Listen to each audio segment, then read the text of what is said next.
Hello' good evening সকলোকে। চ' আজি আমি কিছুমান নিউমেৰিকেল প্ৰব্লেম ছল্ভ কৰিবলৈ গৈ আছোঁ। মই আগতে কৰিছোঁ এইকেইটা প্ৰব্লেম ছল্ভ, কিন্তু আগৰ ভিডিঅ'টো বনাওঁতে কিছুমান প্ৰব্লেম হৈ গ'ল, যাৰ কাৰণে এগেইন বনাব লগা হ'ল ভিডিঅ'কেইটা। সেইকাৰণে অলৰেডি ছল্ভ কৰা আছে, মই তোমালোকক তেনেকৈ বুজাই দিম, হ'ব? তো তোমালোকে মাইণ্ড নকৰিবা, মই ধুনীয়াকৈ বুজাই দিম, চিন্তা কৰিব নালাগে। একদম লাইন বাই লাইন বুজাই দিম, এটা এটা ৱৰ্ড বুজাই দিম, কেনেকৈ কৰিছোঁ কেনেকৈ কৰা নাই। আৰু এইখিনি কুৱেশ্যন তোমালোকৰ এক্সামৰ কাৰণে খুব ইম্পৰ্টেণ্ট হয়। তো যদি তোমালোকে এইখিনি ক্লিয়াৰ কৰি ল'ব পাৰা, তেতিয়াহ'লে তোমালোকে যিকোনো কুৱেশ্যন ছল্ভ কৰিব পাৰিবা, হ'ব? তো আমি এতিয়া আৰম্ভ কৰোঁ। তো ফাৰ্ষ্ট কুৱেশ্যনটো হ'ল, what is the force between two small charge spheres having charges of 2 × 10⁻⁷ coulomb and 3 × 10⁻⁷ coulomb placed 30 cm apart in air. তো আমি দুটা চাৰ্জ পাৰ্টিকল ৰাখিছোঁ, ঠিক আছে? আৰু চাৰ্জ পাৰ্টিকলকেইটা কোনটো ফৰ্মত আছে? স্ফেয়াৰ ফৰ্মত আছে, গোলক ফৰ্মত আছে। আৰু বহুত সৰু সৰু এইকেইটা চোৱা, এইকেইটাক মই স্মল স্ফেয়াৰকেইটা কনচিডাৰ কৰি লৈছোঁ। আৰু এই স্মল স্ফেয়াৰকেইটা চাৰ্জ কিমানকৈ আছে? Q1 আৰু Q2কৈ আছে। এতিয়া এই চাৰ্জ পাৰ্টিকল দুটাৰ মাজত ফ'ৰ্চ কিমান হ'ব? আমি সেইটো কেনেকৈ ফাইণ্ড কৰিম? আমি তাৰ কাৰণে কুলম্বছ ল' এপ্লাই কৰিম। আৰু কুলম্বছ ল'টো কি আছিলে? F = 1/4πε0 Q1 Q2/r² আছিলে। তো আমি সকলোৱে গম পাওঁ যে 1/4πε0 ইয়াৰ ভেলুটো কিমান হয়? 9 × 10⁹ তোমালোকে মনত ৰাখিবা, ঠিক আছে? বহুত বেছি ইম্পৰ্টেণ্ট হয়, এইটো মনত ৰাখিবা। তো আমি 1/4πε0 জেগাত কি লিখিম? 9 × 10⁹ লিখি দিলোঁ। আৰু Q1 ৰ ভেলুটো কি আছে? 2 × 10⁻⁷ লিখি দিলোঁ। আৰু Q2 ভেলুটো কি আছে? 3 × 10⁻⁷। আৰু ডিষ্টেঞ্চটো চোৱা, কিহত আছিলে?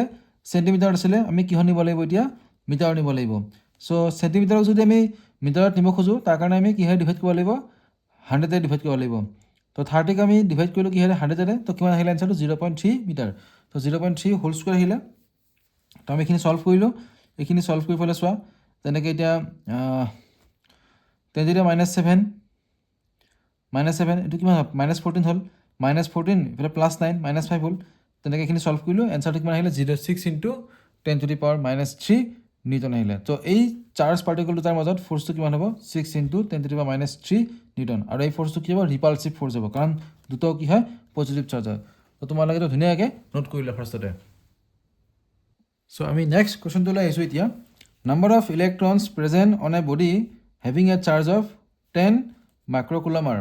তো এটা বডি এটা আছে, সেই বডিটোৰ ওপৰত চাৰ্জ কিমান আছে? 10 মাইক্ৰ'কুলম আছে। ছাপ'জ এই বডিটো মই কনচিডাৰ কৰিলোঁ, ইয়াত চাৰ্জ কিমানখিনি আছে? 10 মাইক্ৰ'কুলম চাৰ্জ আছে ইয়াতে। এই বডিটোৰ চাৰ্ফেচত স্প্ৰেড হৈ আছে, ডিষ্ট্ৰিবিউট হৈ আছে। আৰু বডিটো কি বডি হ'ব? মেটেলিক বডি হ'ব। এতিয়া তোমালোকে গমেই পোৱা, আমি এটা ফৰ্মুলা শিকিছিলোঁ, কোৱাণ্টাইজেশ্যন অফ চাৰ্জ। মনত আছেনে? তোমালোকে ফাৰ্ষ্ট লেচনটোত পঢ়িছিলাই ইলেক্ট্ৰষ্টেটিক্সৰ, যে কোৱাণ্টাইজেশ্যন অফ চাৰ্জ। তো কোৱাণ্টাইজেশ্যন অফ চাৰ্জক আমি কেনেকৈ এক্সপ্ৰেছ কৰিম মেথামেটিকেলি? সেইটো কি হয়? Q = NE। তো N মানে কি হ'ল?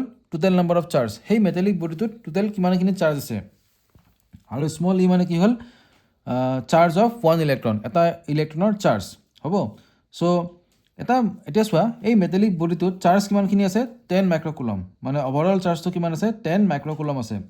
তো আমি মাইক্ৰ'কুলমক কিহত এক্সপ্ৰেছ কৰিব লাগিব? কুলমত এক্সপ্ৰেছ কৰিব লাগিব। চ' মাইক্ৰ'ক আমি যদি কুলমত এক্সপ্ৰেছ কৰিব খোজোঁ, আমি কিহেৰে ইনটু কৰিব লাগিব? 10⁻⁶ ইনটু কৰিব লাগিব। গম পালা? তো আৰু চাৰ্জ অফ 1 ইলেক্ট্ৰন কি হয়? 1.6 × 10⁻⁻19 কুলম। তো এটা ইলেক্ট্ৰনে ইমানখিনি চাৰ্জ কেৰি কৰে। তো এইটো মনত ৰাখিবা তোমালোকে, মই হাইলাইট কৰি দিছোঁ, হ'ব? তো এইবিলাক সৰু সৰু বস্তু হয়, ভালকৈ মনত ৰাখিবা হা। এইবিলাক বস্তু যদি ভুল নকৰা যাব, নহ'লে মাৰ্কছখিনি কাটা যাব।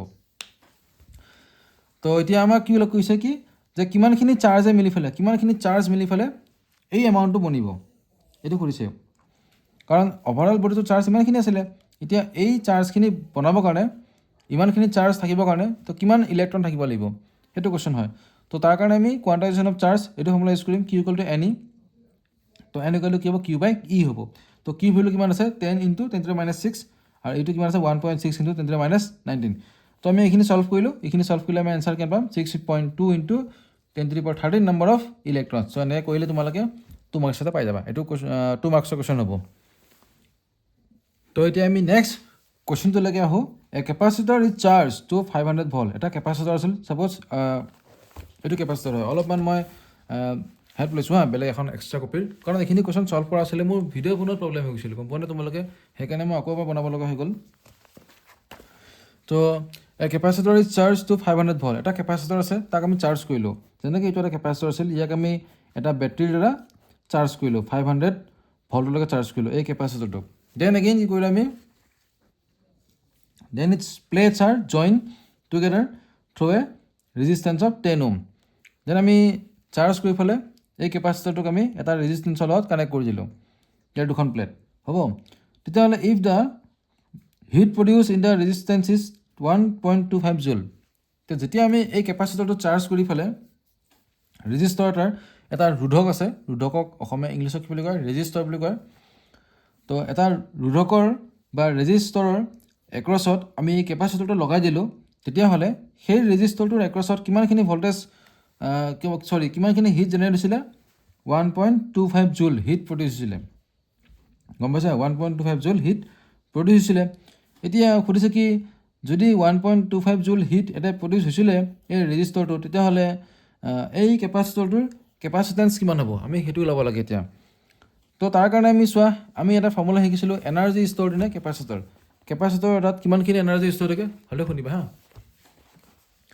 ফৰ্মুলাটো কি আছিলে, E equal to half of C V square. তো ইমানখিনি এনাৰ্জি ষ্ট'ৰ থাকে কেপাচিটৰ, এইটো সদায় মনত ৰাখিবা। তো আমি এইটোৱে ফৰ্মুলা ইউজ কৰিম এতিয়া, energy store in a capacitor equal to কিমান হয়, E equal to half of C V square, ঠিক আছে। তো কেপাচিটৰত আগতে কিমানখিনি এনাৰ্জি ষ্ট'ৰ আছিলে, তো এই এনাৰ্জিটো আমি কেনেকৈ ওলাম, যেতিয়া আমি কেপাচিটৰটো চাৰ্জ কৰিছিলোঁ কিহৰ দ্বাৰা, এটা বেটেৰীৰ দ্বাৰা, তাতে চাৰ্জবিলাক ষ্ট'ৰ হৈছিলে, আৰু চাৰ্জবিলাক ষ্ট'ৰ হোৱা মানে আমি কি ক'ব পাৰোঁ, তাতে এনাৰ্জি ষ্ট'ৰ হৈ আছে, গম পাইছা। তো কিমানখিনি এনাৰ্জি ষ্ট'ৰ হ'ব, ই ছাপ'জ ই এমাউণ্টৰ এনাৰ্জি ষ্ট'ৰ হৈছে। এতিয়া যেতিয়া মই কেপাচিটৰটোক এটা ৰেজিষ্টৰৰ লগত কানেক্ট কৰি দিম, সেইখিনি এনাৰ্জি কি হ'ব, কাৰণ আমি সকলোৱে জানো যে ল অফ কনজাৰ্ভেশ্যনৰ এনাৰ্জি মতে কি হয়, যে এনাৰ্জি কেতিয়াও ক্ৰিয়েট কৰিব নোৱাৰি আৰু কেতিয়াও ডেষ্ট্ৰয় কৰিব নোৱাৰি, শক্তি কেতিয়াও সৃষ্টি কৰিব নোৱাৰি, শক্তি বিনাশ কৰিব নোৱাৰি। তো কেপাচিটৰত যিমানখিনি এনাৰ্জি ষ্ট'ৰ হৈছিলে সেইখিনি এনাৰ্জি কি হ'ব, এতিয়া হিট এনাৰ্জি হিচাপে প্ৰডিউচ হ'ব ক'ত, ৰেজিষ্টৰৰ এক্ৰছত। তো ৰেজিষ্টৰত যিমানখিনি হিট প্ৰডিউচ হৈছিল কেপাচিটৰটো কানেক্ট কৰোঁতে, ডেট মিনছ হোৱাট, কেপাচিটৰত সিমানখিনি এনাৰ্জি ষ্ট'ৰ হৈছিলে আগতে বেটেৰীটো কানেক্ট কৰোঁতে, বুজিলা। চ' এনাৰ্জি ষ্ট'ৰ ইন কেপাচিটৰ কিমান হ'ব, 1.25 জুল হ'ব। 1.25 লিখি দিলোঁ, এই ভেলুটো কিমান লিখিলোঁ, 1.25, মানে কেপাচিটৰত 1.25 জুল এনাৰ্জি আগতে আছিলে। চ' যেতিয়া তাক খুলি ফেলে মই এটা ৰেজিষ্টৰৰ লগত কানেক্ট কৰি দিলোঁ, এই ৰেজিষ্টৰত কিমানখিনি হিট প্ৰডিউচ হ'ল, 1.25 জুল হিট প্ৰডিউচ হ'ল। চৰি লাইটটো গুচি গ'ল। এতিয়া চোৱা, চ' ই জাত কি লিখিম আমি, 1.25 লিখিলোঁ, ইফালে হাফ অফ চি, আৰু ভি কিমান আছিলে, ভল্টেজ কিমান আছিলে, 500 ভল্ট। তো 500 স্কুৱাৰ লিখিলোঁ, ভি স্কুৱাৰ আছিলতো সেইকাৰণে 500 স্কুৱাৰ লিখি দিলোঁ। তো এতিয়া চোৱা, 2 লগত 1.25টো ইনটু হৈ গ'ল, 2.50 আহিলে, ইফালে চি ইনটু 500 স্কুৱাৰ কৰিলে কিমান হ'ব, 2,50,000 আহিলে। তো আমি ইয়াৰ পৰা চি ভেলুটো পাই গ'লোঁ, 10⁻⁻5 ফেৰাড হ'ব। তো তোমালোকে এই বস্তুটো ভালকৈ জানিব লাগিব এইটো। তো এই এনেকুৱা কুৱেশ্যন আহিব পাৰে, এম চি কিউত আহিব পাৰে। চ' তোমালোকে ভয় খাব নালাগে, খালি মনত ৰাখিবা কেপাচিটৰক চাৰ্জিং কৰিলে তাত এনাৰ্জি ষ্ট'ৰ হ'ব, আৰু যেতিয়া মই সেই কেপাচিটৰটো ৰেজিষ্টৰৰ এক্ৰছত লগাই দিম, তেতিয়াহ'লে ৰেজিষ্টৰত কি হ'ব, হিট প্ৰডিউচ হ'ব। কেপাচিটৰত যিমানখিনি এনাৰ্জি ষ্ট'ৰ হৈছিলে সিমানখিনি হিট প্ৰডিউচ হ'ব ক'ত, ৰেজিষ্টৰত, বুজিলা। এতিয়া চোৱা, the displacement of a charge Q in the electric field E equal to, তো ইলেক্ট্ৰিক ফিল্ড এখন আছে। তো ইলেক্ট্ৰিক ফিল্ডখন আমি এই ইলেক্ট্ৰিক ফিল্ডখনৰ ভেলু এইটো হ'ল A1 IK plus A2 JK plus A3 KK। আৰু যেতিয়া মই এই ইলেক্ট্ৰিক ফিল্ডখনত এটা চাৰ্জ পাৰ্টিকল ৰাখিছিলোঁ, চাৰ্জ পাৰ্টিকলৰ ভেলু কিমান হয়, কিউ চাৰ্জ এটা ৰাখিছিলোঁ আৰু মই ইলেক্ট্ৰিক ফিল্ডখনত, এতিয়া এই কিউ চাৰ্জটো কি হ'ল, ডিছপ্লেচমেণ্ট হ'ল। ক'ত হৈছে, ইলেক্ট্ৰিক ফিল্ডত চাৰ্জ এটাৰ ডিছপ্লেচমেণ্ট হৈছে, চাৰ্জ পাৰ্টিকল এটাৰ ডিছপ্লেচমেণ্ট হৈছে। এতিয়া ৱৰ্ক ডান কি হ'ব সুধিছে, দ্য ৱৰ্ক ডান ইজ, তুমি সকলোৱে চোৱা, আমি এইটো ফৰ্মুলা গম পাওঁ, ডাব্লিউ ইকুৱেল টু কি হয়, ভি কিউ হয়। এতিয়া আমি এইটো ফৰ্মুলা এপ্লাই কৰিম, আমাক ৱৰ্ক ডান কৰিছেতো। চোৱা, তোমালোকে নিউমেৰিকেল কুৱেশ্যনবিলাক ছল্ভ কৰোঁতে সদায় কুৱেশ্যনটো পঢ়ি ল'বা ভালদৰে, যে ডিছপ্লেচমেণ্ট দি আছে আৰু কি দি আছে, ইলেক্ট্ৰিক ফিল্ডৰ ভেলু দি আছে। আমাক কি ওলাব দিছে এতিয়া, ৱৰ্ক ডানটো ওলাব দিছে। আৰু ৱৰ্ক ডান যদি ওলাব দিয়ে, work done on a charge particle in an electric field, তো এইটো ফৰ্মুলা কি হয়, W equal to V Q হয়, হ'ব এতিয়া চোৱা বস্তুটো চোৱা এতিয়া যে আমাৰ হাতত চোৱা আমাৰ হাতত ভিটো নাই ৱৰ্ক ডানটো ল'বৰ কাৰণে আমাক কি লাগিব ভি লাগিব পটেনচিয়েল ডিফাৰেঞ্চ লাগিব আমাক চাৰ্জ পাৰ্টিকলটো কিউ ভেলু দিয়া আছে আমাক কিউটো কিউৱে দিয়া আছে বাট আমাক ভি দিয়া নাই এতিয়া ভি আমি কেনেকৈ ওলাম তোমালোকৰ চিন্তা হৈ যাব যে ভল্টেজ কেনেকৈ ওলাম এতিয়া ইলেক্ট্ৰিক ফিল্ডে দি আছে বা ডিছপ্লেচমেণ্ট দি আছে এতিয়া ভি আৰু ইলেক্ট্ৰিক ফিল্ডৰ মাজত এটা ৰিলেশ্যন আছিলে আৰু সেই ৰিলেশ্যনটো চোৱা এনেকুৱা আছিল নে equal to minus D V by D r E মানে হ'ল ইলেক্ট্ৰিক ফিল্ড আৰু ভি মানে কি হ'ল পটেনচিয়েল ডিফাৰেঞ্চ হ'ল তো ইলেক্ট্ৰিক ফিল্ড আৰু পটেনচিয়েল ডিফাৰেঞ্চৰ মাজত এটা ৰিলেশ্যন এটা আছিলে আৰু সেই ৰিলেশ্যনটো হ'ল equal to minus D V by D R এতিয়া আমি এইটো ফৰ্মুলা ইউজ কৰি পেলাই ওলাই দিব পাৰিম আমি D V by D R নলয় আমি কি ল'লোঁ equal to minus V by R ল'লোঁ বুজিলে চ' আমি ভি ইকুৱেল টু কি হ'ব এতিয়া মাইনাছ ই ভেক্টৰ ডট আৰ ভেক্টৰ হ'ব তো ই ভেক্টৰ আৰু আৰ ভেক্টৰৰ যদি আমি ডট প্ৰডাক্টটো ওলাই দিওঁ তেতিয়া আমি কি পাই যাম পটেনচিয়েলটো পাই যাম তো এইটো এটা মনত ৰাখিবা তোমালোকে বুজিলা প্ৰেক্টিছ কৰি থাকিলে হ'ল মুখস্থ কৰিব নালাগে তোমালোকে কুৱেশ্যনটো লিখি ল'বা দেন মই যে বুজাইছোঁ এক্সপ্লেনেশ্যন কৰিছোঁ এইটো বুজি ল'বা দেন কুৱেশ্যনটো নিজাকৈ ছল্ভ কৰিবা তেতিয়াহে হ'ব একদম ডাইৰেক্ট মুখস্থ কৰি নল'বা মানে জাষ্ট চাৰিফালে বুজি পাই গ'লা তো তেনেকৈ নহয় কুৱেশ্যনটো লিখি পেলাই প্ৰেক্টিছ কৰিবা তেতিয়াহে হ'ব কাৰণ ফিজিক্স বা মেথছ হওক বা কেমেষ্ট্ৰি হওক এইবিলাক প্ৰেক্টিছ কৰিব লাগিব ডাইৰেক্ট চাই পেলাই তুমি মানে বুজিব নোৱাৰিবা মানে বুজা যেন লাগিব কিন্তু তুমি যেতিয়া এক্সামত ইমপ্লিমেণ্ট কৰিবা তেতিয়া নোৱাৰা হৈ যাবা সেইকাৰণে চাই পেলাই লগে লগে প্ৰেক্টিছ কৰিবা কাৰণ এইখিনি তোমাৰ এঘণ্টাৰ সময়তে হৈ যাব ঠিক আছে তো আমি ই ভেক্টৰৰ ভেলু কি ল'লোঁ যিটো দিয়া আছিলে ল'লোঁ আমি ডট দিয়া আছে আৰ ভেক্টৰৰ ভেলু কি দিয়া আছে A1 AI cap plus B J cap এতিয়া আমি ডট প্ৰডাক্টৰ ৰুল গমেই পাওঁ যে ডট প্ৰডাক্টত কি হয় আই কেপ ডট আই কেপ ইকুৱেলটো কি হয় 1 হয় বাট আই কেপ ডট জে কেপ ইকুৱেলটো কি হ'ব 0 হৈ যাব মানে চেম ইউনিট ভেক্টৰৰ মাজতে ডট প্ৰডাক্ট হয়তো চ' A1 আই কেপ ডট কি হ'ব এ আই কেপ তো A1 এ হ'ব তো জে কেপৰ লগত জে কেপটো এইটো হ'ব বাট এই কে কেপ চোৱা ইয়াতেতো কে কেপ নাই এইটো 0 হৈ গ'ল এতিয়া তো ভি ভেলু কি হ'ল minus A1 A plus A2 B তে ভি ভেলুটো পাই গ'লোঁ আমি এইটো ভি ভেলুটো হয় এতিয়া আমাক কি লাগে ডাব্লিউ লাগে তো ডাব্লিউ গ'লোঁ কি হ'ল ভি কিউ ভি ভেলুটো পুট কৰি দিলোঁ এইখিনি আৰু কিউটো কিউ দি আছে তো ইমানখিনি ৱৰ্ক ডান হ'ব গম পালা এতিয়া তো নেক্সট কুৱেশ্যনবিলাক হয় এতিয়া আমি এইটো এটা ইম্পৰ্টেণ্ট কুৱেশ্যন হয় হ'ব এইবিলাক কুৱেশ্যন অলৰেডি আহিছে আমি চেম্পল পেপাৰৰ পৰা কালেক্ট কৰিছোঁ তো তোমালোকে এইখিনি কৰি লোৱা ভালদৰে the variation of potential V with distance X তো পটেনচিয়েল আৰু ডিষ্টেঞ্চৰ মাজত গ্ৰাফ দিয়া আছে তো variation of potential V with distance X from a fix point charge is as shown in figure তো ইলেক্ট্ৰিক ফিল্ড ষ্ট্ৰেংথ ওলাব লাগে এতিয়া আমি ক'ত ওলাব লাগে চোৱা এই গ্ৰাফটো দিয়া আছে আমাক অ'কে দেখা পাইছে তোমালোকে অঁ ঠিক আছে এই গ্ৰাফটো আমাক দিয়া আছে তো ইয়াৰ পৰা আমি এতিয়া ইলেক্ট্ৰিক ফিল্ডৰ ষ্ট্ৰেংথটো ওলাব লাগে মানে ইলেক্ট্ৰিক ফিল্ডৰ ভেলু ওলাব লাগে তো পটেনচিয়েল আৰু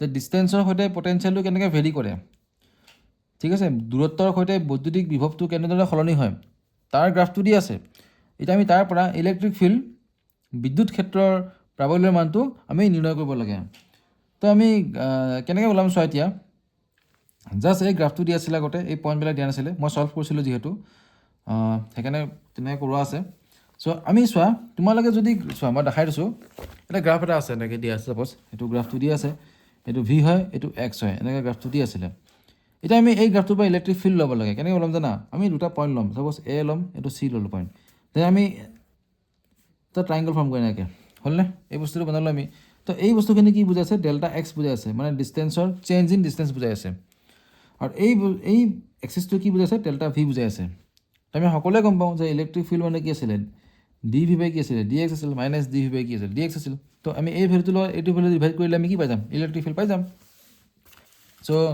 চ' এতিয়া মই দুটা পইণ্ট চিলেক্ট কৰিলোঁ এ আৰু কি পইণ্ট চিলেক্ট কৰিলোঁ বি পইণ্ট চিলেক্ট কৰিলোঁ তো চি আৰু বিৰ চোৱা ডিষ্টেঞ্চটো কিমান হ'ব 0.1 আছিল চিৰ কোৰ্ডিনেট কিমান আছিল এক্স কোৰ্ডিনেট 0.1 আৰু বিৰ এক্স কোৰ্ডিনেট কিমান আছিল 0.3 তো ডেল্টা এক্স মানে কি হ'ব চোৱা ডেল্টা এক্স মানে x2 মাইনাছ x1 হ'ব আৰু এইখিনি কি হ'ল ডেল্টা ভি হ'ব নাই ডেল্টা ভি মানে কি হ'ব V2 মাইনাছ কি V1 এইটো V2 হয় ভল্টেজটো এইটো কি হয় ভল্টেজ 1 তো V2 মাইনাছ V1 আগত কি দি আছে এইটো -2 দি আছে এইটো ফৰ্মুলা মতে আহিছে নহয় গম পাইছা চোৱা এইটো আমি যিহেতু 1 ডাইমেনশ্যন কথা কৈছে অকল এক্স ডাইৰেকশ্যন সেইকাৰণে মই ডেল্টা এক্স লিখিছোঁ চ' V2 ভেলু কিমান দি আছে এইটো V2 অ'কে এইটো V2 হয় হ'ব V2 ভেলু কিমান দি আছে 3 দি আছিলে মাইনাছ দি আছে তো V1টো কিমান আছে এইটো V1 হয় এইটো 1 দি আছে ডেল্টা এক্স মানে কি x2 minus x1 x2 value কিমান দি আছে 0.3 আৰু মাইনাছ 0.1 এইখিনি কৰিলোঁ তো -2 0.2 তো ডেচিমেল পইণ্টৰ পিছততো গমেই পোৱা এইখিনি নক'লে হ'ব তথাপিও এবাৰ কৰি দিছোঁ বাৰু ডেচিমেল পইণ্টৰ পিছত ছিংগল ডিজিট আছে তো ডেচিমেল পইণ্টটো ৰিমুভ হৈ গ'লে ইয়াত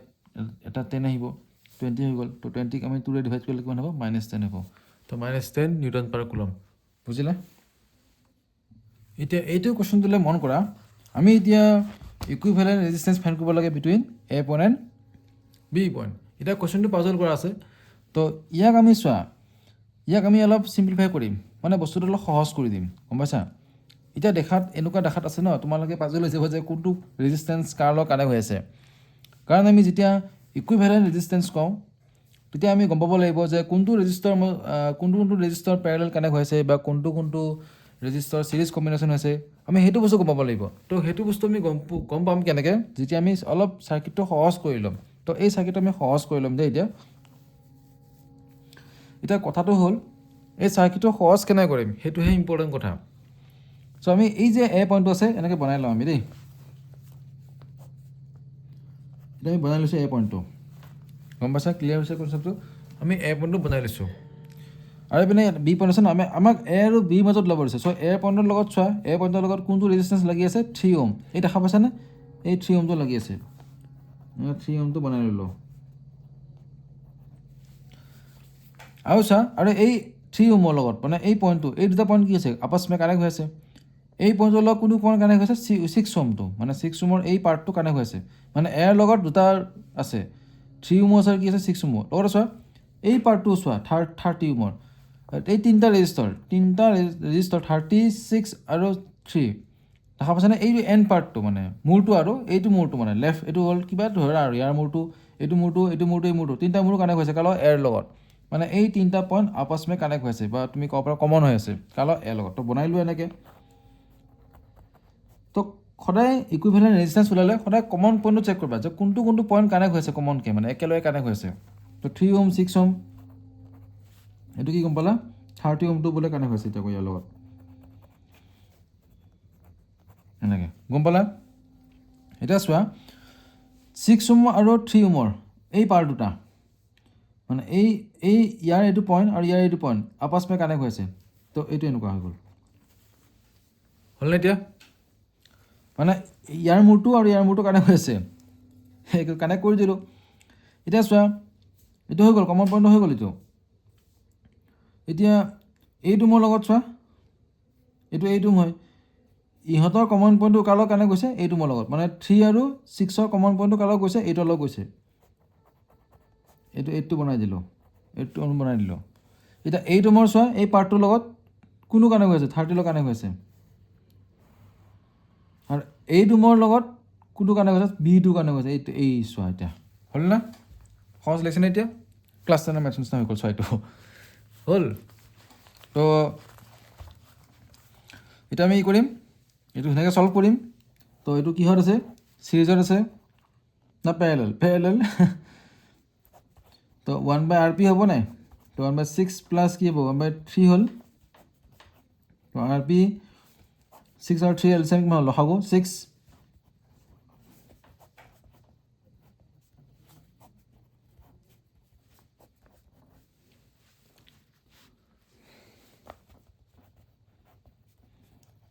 তো RP ইকুৱেল টু কি হ'ল 2 ওম হৈ গ'ল কি হৈ গ'ল RP ইকুৱেল টু 2 ওম হৈ গ'ল মানে আমি ইহঁত দুটা কম্বাইন কৰি কি পালোঁ 2 পালোঁ এতিয়া আগত তুমি চাৰ্কিটটো বনোৱা ঠিক আছে মানে আমি চিম্প্লিফাই মানে বস্তুটো চোৱা তোমালোকে প্ৰেক্টিছ কৰা লাষ্টত মানে নিজে পাৰা হৈ যাবা অ'কে চ' এতিয়া আমি ইহঁত দুটা কম্বাইন কৰি 2 পালোঁ এইটো 30 আছিলেই ইহঁতক কম্বাইন কৰি 2 পালোঁ এইটো আছিলে 8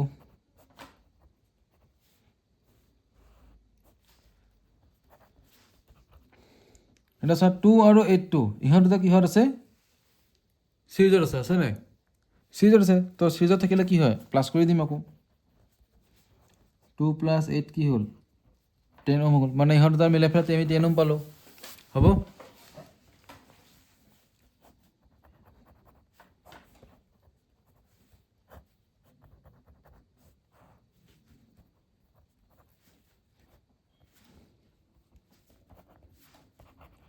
এতিয়া আৰু চোৱা এই দুটা কিহত কানেক্ট আছে পেৰেলেল কানেক্ট আছে